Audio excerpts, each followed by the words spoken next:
Hi everyone, and welcome to this training video on guided nature play. Today we're going to be doing a wild gardens activity. Now the purpose of this activity is going to be getting the kids comfortable, getting on the ground, on their tummies and on their knees, exploring their natural surroundings, using their sense of sight.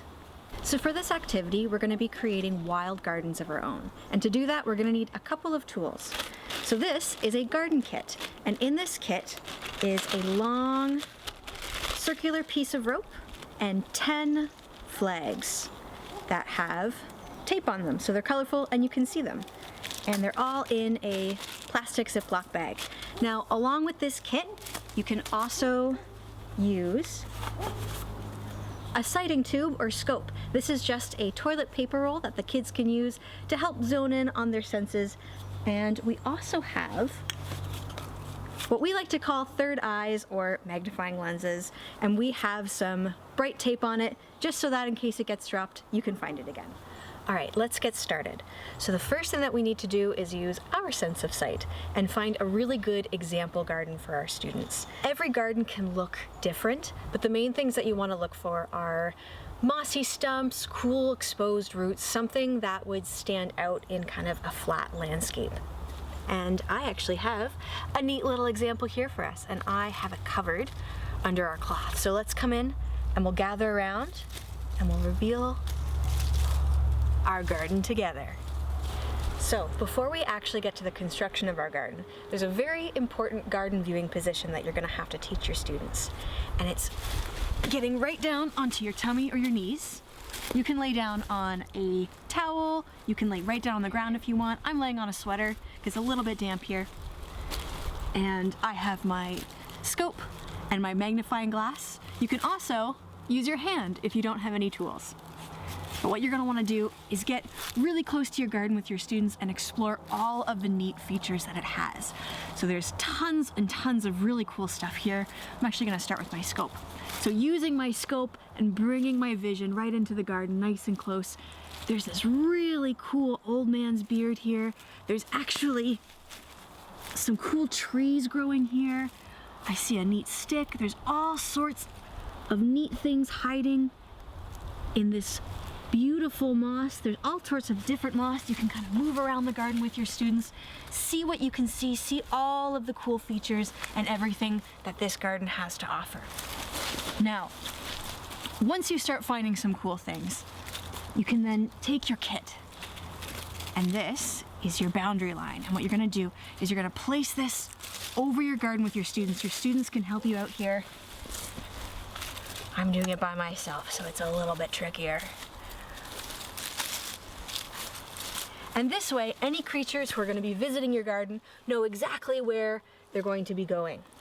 And then, because we found so many cool things in our garden, I think we can use these neat little flags to mark all of those cool places. So I think this is my favorite part, is this cool old man's beard moss. So I'm gonna take one of these cool little colored flags. It's just a dowel with a little bit of electrical tape on it. And I'm gonna mark that right there, so any creatures who are visiting the garden know that I think this is a really, really cool spot they should check out. And there's 10 of these, so I'm gonna put one maybe here. This is really cool, the very, very tippy top, the summit of our garden. I like this little tree here. And I'm gonna be very careful to place these inside of the boundary line. That's gonna make it a lot easier when we are leaving no trace later on. So I'm gonna place one here. I think that's a cool little spot. This is a neat little type of moss that's growing all the way out. Looks like a little forest. I'm gonna place one right here. This is a cool stick. And what else can I see? Right down there is like a cool spot where water might collect for little creatures. And right here, because I think the sun hits this really nice. All right, and that's our beautiful garden, and your students can help you make this example garden together.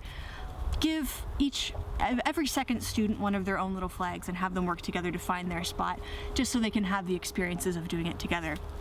And then, most importantly, is we need to give our garden a name. So I think the name of this garden is mighty mossy mountain. And that is our teacher garden. So now that we've created our group garden together, it's time to let your students create their own. The first thing that you're going to want to do is set some really clear boundaries so that they know exactly how far and how big of a space they have to explore. So my rule of thumb is usually you have to be able to see Mighty Moss Mountain from wherever you are. And you should be able to see me, the teacher, which would be you. I've actually already been out here before my students came out, and I checked the area for any risks. So any dead trees, any nearby bodies of water, I've checked for any glass or debris, and I've made sure that the area is safe for them.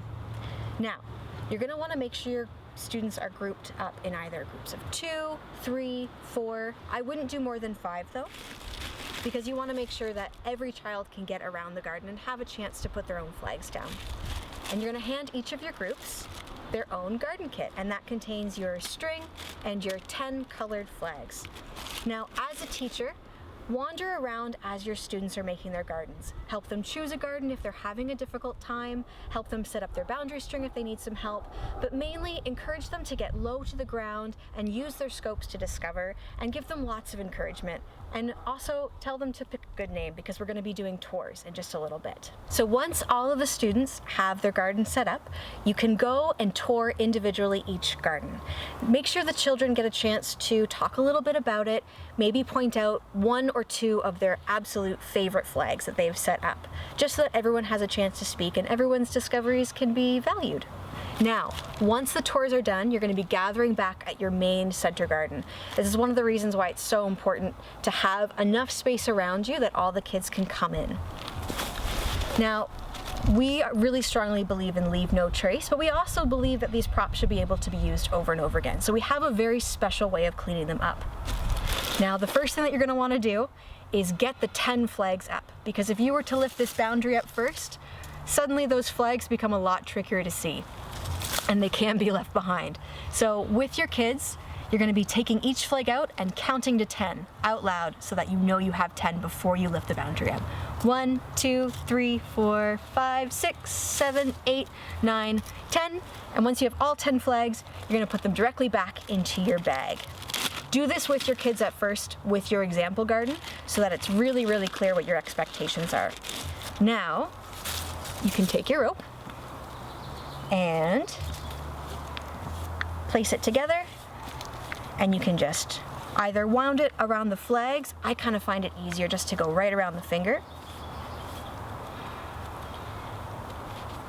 So it's nice and neat. You can pop it into your ziplock bag, zip it up, and this way your props are always going to be ready to use whenever you want the activity, and they're not going to just be a giant dirty mess. And send your kids out, have them do that, go around, help them, especially with getting that rope up for younger grades. And then once they're finished, have them bring it back to you and place it right in the teacher bag. And if you did hand out magnifying glasses, make sure you get those back too. And that's the end of our Wild Gardens activity. We hope that you have a ton of fun taking your own students out and looking for these wild gardens for yourselves. Happy discovering! That was a cool bird.